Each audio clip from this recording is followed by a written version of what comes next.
What is going on, everybody? You're listening to a random live stream here on Kessel Run Transmissions. Today is a really unexpected live stream, I must say. I don't think we thought we'd be doing this anytime soon, but this is kind of exciting. So before we get to the breaking news, let's introduce everybody. I'm Corey, as always, and joining me is also Noah Outlaw, the second half to this channel. Absolutely. What's going on, guys? I'm so excited to be talking about this because this is something we've all wanted for a long time. And so I'm just excited to talk about it and geek out about it and get ready to see it. That's right. And the owner of this channel, MGF Customs, he is my co-host on this channel for Clone Wars content, and I think a lot of other stuff you appear on pretty much. So yeah, and the co-host and co-host is Coco. That's right. He does indeed carry what they call a dog. Yeah. Which is nice. As you guys can see, Noah's moved into a very exquisite house. Yeah, I'm in my new house here. It's a really nice place. I wanted to show it off, so hope y'all don't mind me flexing for a little while. Yeah, here's like a piano. That's yeah, no, that's my piano. Do you know how to play the piano now? Yeah, no, I learned while I was like the first day I moved into this house. I'm actually like one of the best piano players in the world now. Okay. Oh shit, nice dude. Yeah. Well, guys, we're gonna be talking about Ahsoka Tano, who is an absolute fan favorite. She is definitely one of my favorite Star Wars characters. Ross, I know you feel the same. Yeah. Can we just acknowledge the fact that we're actually sitting here talking about Ahsoka Tano finally stepping into a live action series? Yeah. Well, I mean, so first and foremost, guys, today we started the day off with a new Clone Wars episode, which is all about Ahsoka. Yeah. And all of a sudden, it was SlashFilm, who's a very, very, very, very trustworthy news outlet. They break Marvel stuff all the time. They've broken Star Wars stuff in the past. And they're very close to the film industry, so it doesn't surprise me that they would get a scoop like this. But SlashFilm, Peter, I think Scarata, right? Confirmed that Rosario Dawson, who, if you guys saw Daredevil, she's in Daredevil and various other films, is going to be playing Ahsoka Tano in season 2 of The Mandalorian, which I'll be honest, it didn't take me off guard because Noah, we had this conversation a year ago. Yeah, we did. We had heard that Ahsoka was going to appear in Mandalorian, but when she didn't appear in season 1, I was like, okay, maybe it's just not going to happen. Yeah. And so this didn't really come as too much of a shock. Yeah. And also she's been, we had that conversation, we've been hearing that, and then also she's been talking about this for a while too. Mm-hmm. So back in 2017, she was tweeting publicly about how she would love to play the character. Right. And I was behind it 100% because obviously Ahsoka is such a fan favorite character, but I've always wanted to see her in live action. And then also I'm a huge fan of Rosario Dawson. She's been in so many great things. She's in Kevin Smith movies, and Kevin Smith is one of my favorite filmmakers. She's in Men in Black 2, guys. That movie is the shit. A lot of people don't like Men in Black 2, but I fuck with Men in Black 2. And she's in Rent, which is a extremely dark movie, and it was her first movie, and she's so good in it. She's such a great actress, and I think she's gonna bring something really special to the character, and I can't wait to see it. I mean, we were excited for Mandalorian season 2 already. Yeah. But now it's just I'm counting down the minutes till we get to see her on screen. Right. And also for those of you who are wondering, this has been confirmed by a bunch of different sources now. I mean, Variety has confirmed it now. The Hollywood Reporter has confirmed it. Some reps at ABC have confirmed it. So it's happening. This isn't just some random rumor. Yeah. Like we said, SlashFilm, Peter over there at SlashFilm is extremely trustworthy. He's had a bunch of. I think he was the first. He broke the scoop that Jana was actually an ex-stormtrooper. He had a big break back. Right. I remember that. So he definitely has his connection to the Star Wars world. So this is definitely something that is to be believed. But also, a lot of people say, don't believe it till it's on StarWars.com or whatever. But I understand that, but also I don't think they're going to. No. I don't think they're going to do that because I don't think. I was surprised when they did that for Donald Glover. Whenever they announced him, they said he's going to play Lando. But it took a while for them to come forward. It took several months. Yeah, And I was even surprised. Like I thought they would just. But the thing is, also he's one of the. Like it was kind of obvious that he was going to be in that, so I see why they did that. But I feel like they're going to want to keep this under wraps. I bet they're not too happy that this got out already. Oh, and I don't think they're going to go scream from the rooftops that Ahsoka is in the show. I think they want to keep that on the down low. So don't expect a press release from StarWars.com or Lucasfilm or whoever saying that she's playing Ahsoka.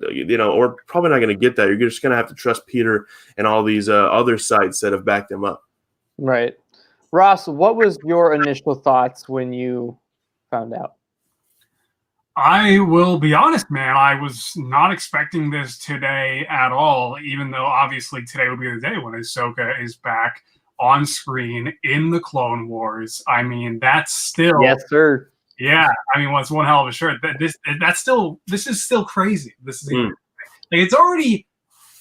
today has just been so weird because it's just nuts to even wake up and watch a new episode of the Clone Wars with Ahsoka again. Ashley coming back, playing a more mature Ahsoka. And then an hour or two after watching the episode, finally getting the confirmation that Rosario Dawson, after a couple of years now, is actually going to play Ahsoka live action. I mean, we all knew that this was probably inevitable after Saw Gerrera in Rogue One and then Paul in Solo. They were, with Disney Plus and all of its potential and possibility, we're no doubt going to get to Ahsoka live action at some point.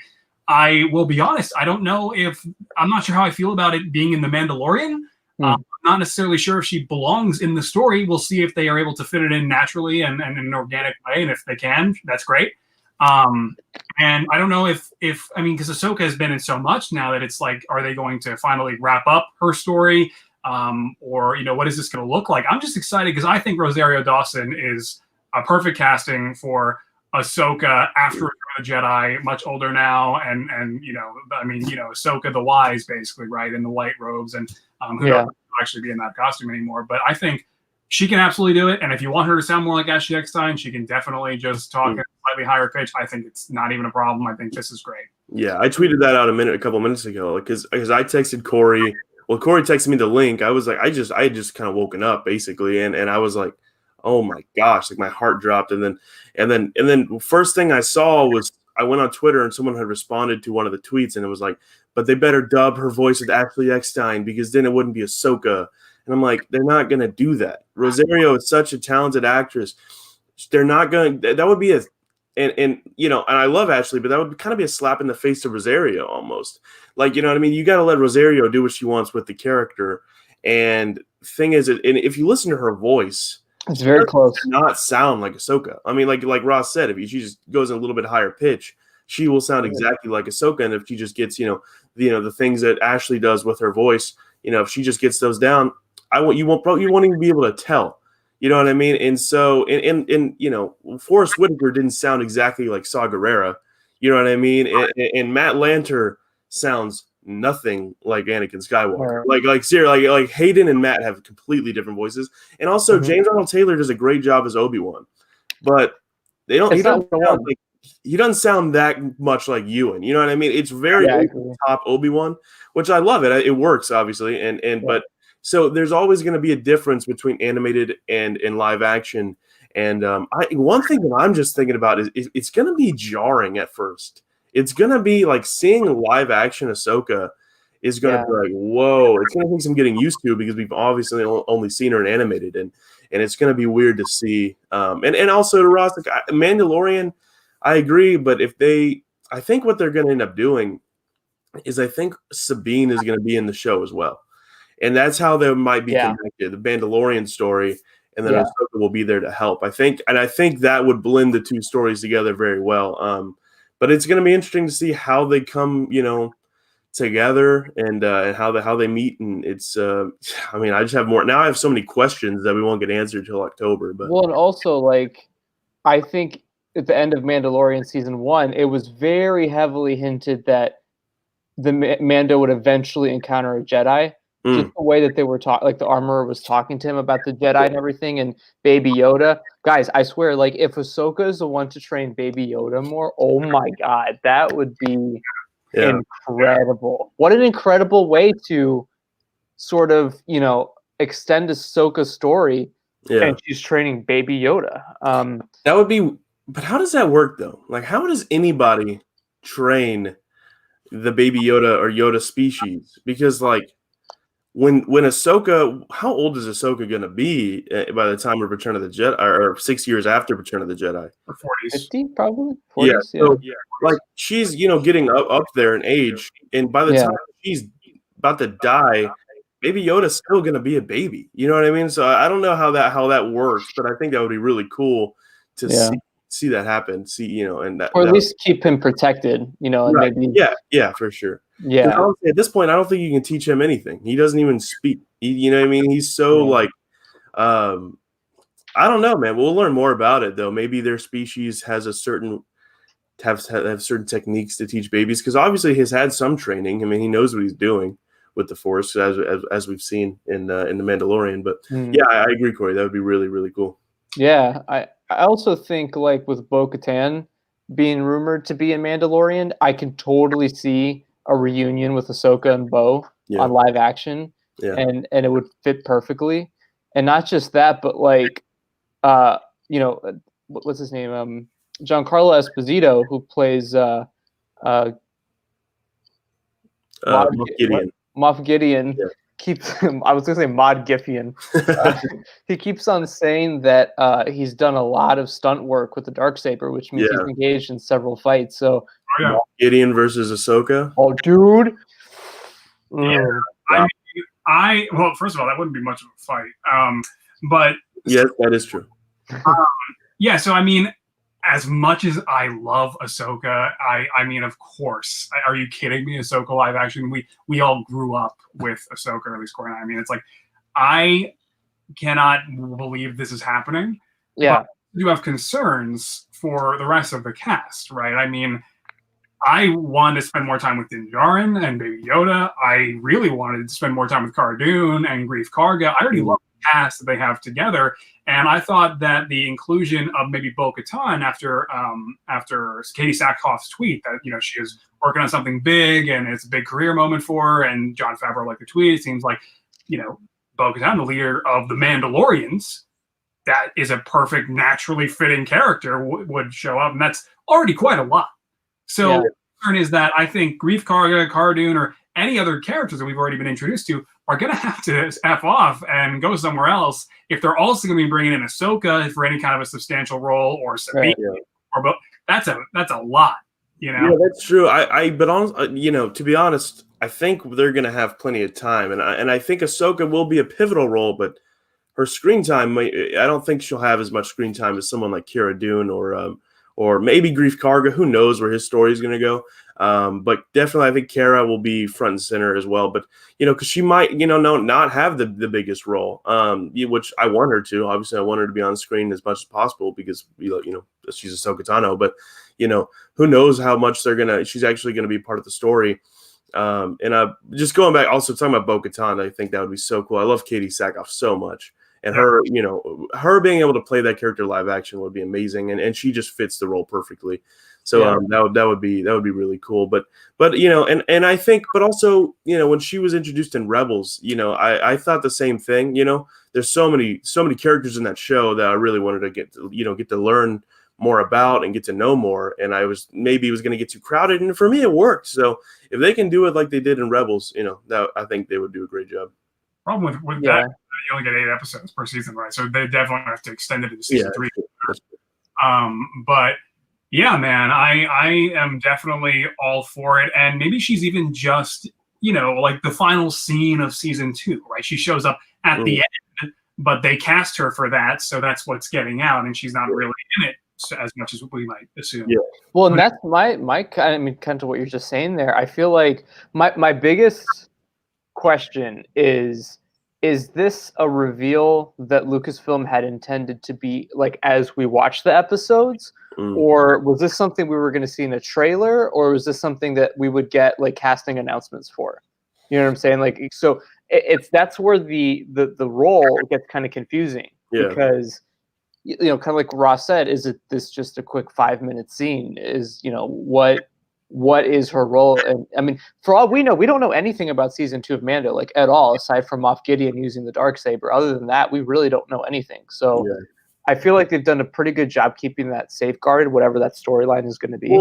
Because they're done shooting. You know what I mean? So like they've wrapped shooting. So so they've shot her scenes coming out makes me think that I don't think they would wait till the series drops to reveal. I bet you what they were hoping for was to in like the first or second trailer. Celebration, probably. Yeah. So, oh my gosh. Can you imagine That's what I'm thinking. room if at Celebration, if this didn't come out, which, you know, I'm happy it did because now we know and we know what to expect and that's all fun. But if this didn't come out, we're at Celebration, you know, God willing it happens, you know, the room when she would show up in that trailer would be insane. Oh, dude. Oh my gosh. Like, I think it would probably be one of the like loudest cheers ever in Star Wars Celebration history. And there's been Chewie, We're Home, you know, there's been a lot of big ones. I think that would be definitely one of the top 3.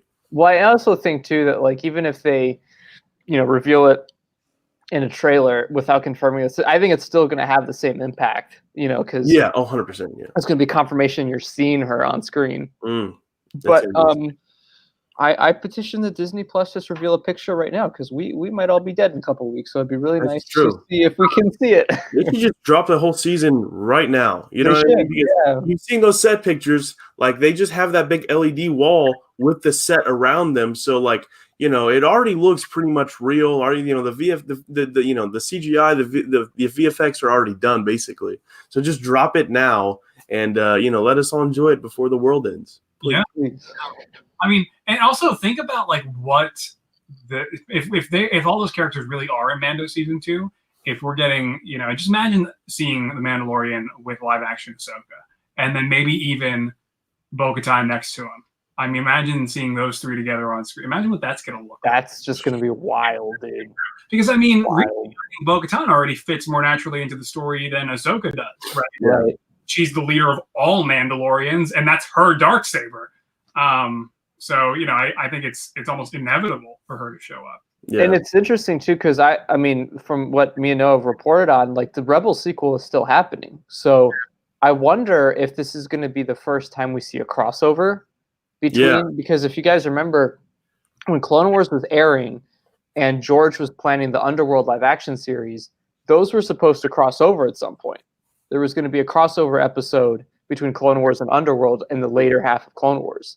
And so I wonder if they have any plans to do that with, I mean, they can easily, if these are 2 shows on Disney Plus, I don't see why not. Yeah, which, you know, and they'll be pretty close in timeline, you know what I mean? So, you know, I think that's a really good point, Corey. And I was thinking about that as well. And I think really, because we've talked about, you know, the Rebels sequel, and that should be coming out in November from what we've heard. And so if that comes out in November, Mando season 2 with Ahsoka is in October, and we have the rest of Clone Wars season 7 till May or whatever, or late April. This is the year of Ahsoka Tano, guys. It is, yeah. This is crazy. All Battlefront 2 needs to do is add Ahsoka in, and there you go. Oh my gosh. I can't believe they haven't done that already. Yeah.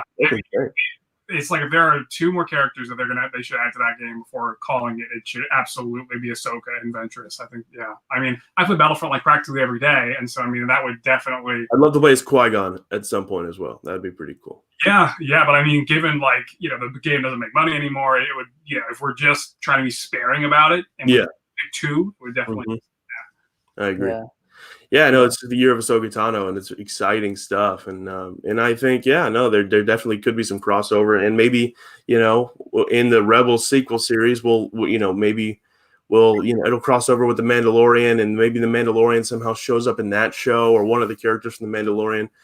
They have a bunch of opportunities, you know, with all these shows, and especially this timeline, because, you know, that gap between, especially with those characters like the Ahsoka and the Rebels characters, and even the Mandalorian characters, we know nothing about what they did after or before.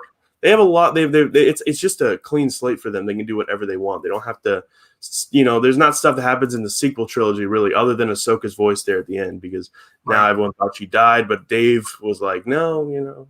Yeah, it's like, listen, all right, Dave, Ahsoka's dead by the time of the sequel trilogy. Let it go. Yeah, you can't.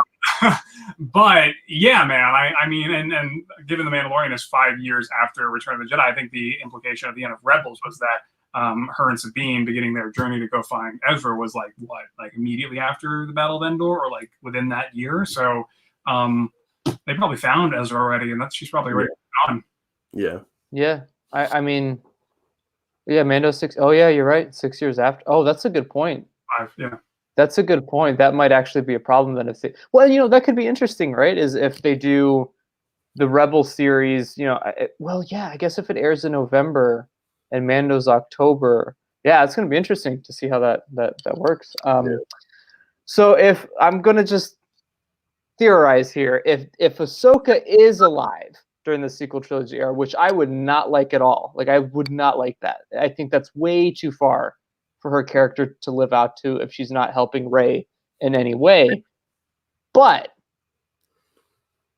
I don't even want to theorize it because I don't like it. So I mean, I was gonna say maybe she's still protecting Baby Yoda, but like at the same time, why would there? I don't think that storyline would be necessary around that time. The fact is that like Ahsoka would be in her 70s, and it's not that anybody wants her dead, and that Star Wars characters can't get the happy ever after ending where they live out their days somewhere on a backwater planet. It's not that there was a problem with that. It's just that if you're gonna be alive that far in the future, there better be a damn good story for it. Yeah. So I agree. Yeah, it's gonna be interesting what they do, man. There's a lot they can do, and also there's a lot of fans, that if they make one misstep, they're gonna hear a lot about it. You know what I mean? This and I'm me, I love Ahsoka, but the two gentlemen I'm in this chat, this live stream with are batshit crazy about it, and and so there's just Lucasfilm, be careful. We have they'll talk some shit. Have you heard the way they talk about Ochi of Bestune? You know what I mean? It'll be times 20 for Ahsoka. We're so. For those of you guys who don't know, like Noah and me and Ross are like the polar opposites with the Rise of Skywalker. Like it's just I saw it with Noah, which was a lot of fun, and it was cool, man, to see your enjoyment for the film. And like me and Ross have said, man, if you guys enjoy it, dude, more power to you guys. I think that's great. I think that's fantastic. Continue to do so for the rest of us.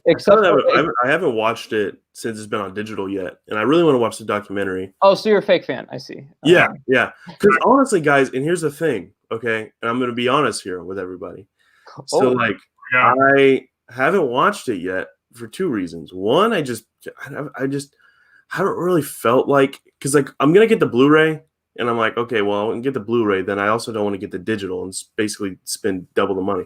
And thing also, I'm just like worried.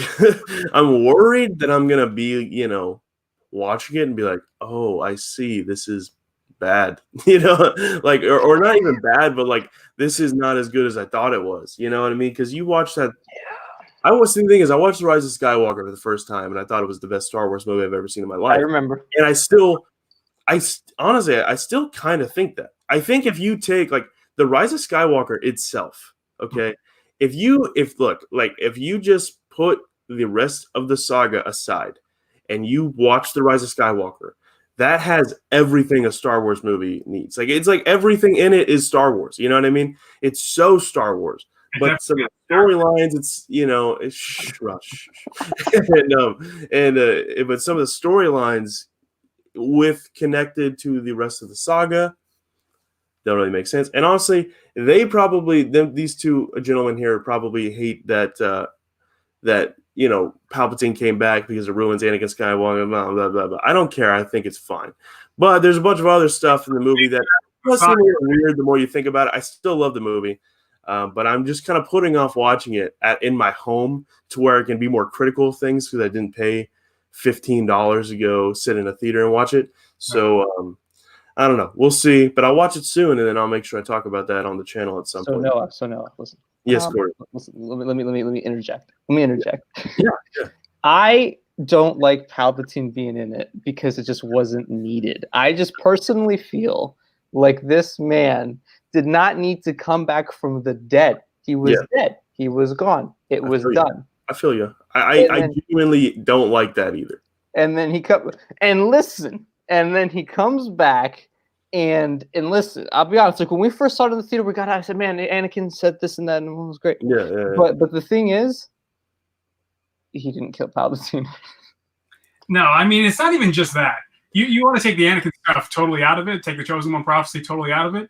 That's fine because then. Well, you have a lot to work with just there. Palpatine evolved as a character after Return of the Jedi. George evolved the character into somebody deeply complex who, through the decades, manipulated the entire galaxy and the entire Republic until he was eventually declared the Emperor and turned the whole galaxy against the Jedi. I mean, he was a deeply complex and manipulative character that George evolved him into. And then for the Rise of Skywalker, they were just like, but we could bring him back and make him cartoony again and just say it's dark science and cloning and magic and here he's back. It's clear.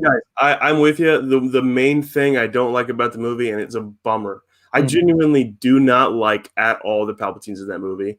I know why they did it because they just I know why they did it because you look at the response of people at Star Wars Celebration. Watch the video on our channel.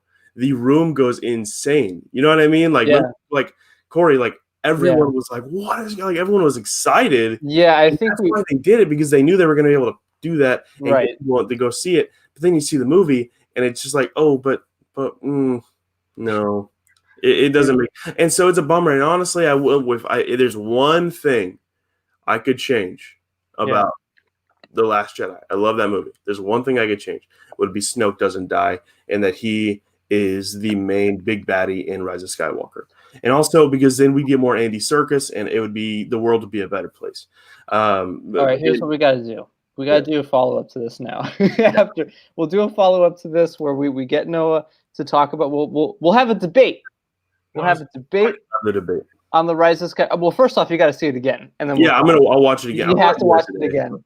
Again, I completely am okay with anyone who loves the film. Me and Ross are not those kind of people who are like, screw you if you like. No, like it's fine. I know people who love Star Wars Resistance, and I don't like it, and I'm glad they like it. Like so I know people who don't like Clone Wars, and I love Clone Wars. So it's one of those things where everyone has their own tastes, and if you don't like Clone Wars, honestly, you're uncultured at that point. I'm just gonna be honest, but I hope the cartoons, right? They don't matter until one of them shows up in the Mandalorian. Oh man, well, that was a big deal. Right. Anywho, we're going to do a Clone Wars commentary right after this because Noah has not seen the newest episode yet. Yeah. So I guess it's technically going to be like a reaction for him. It was called Gone with a Trace.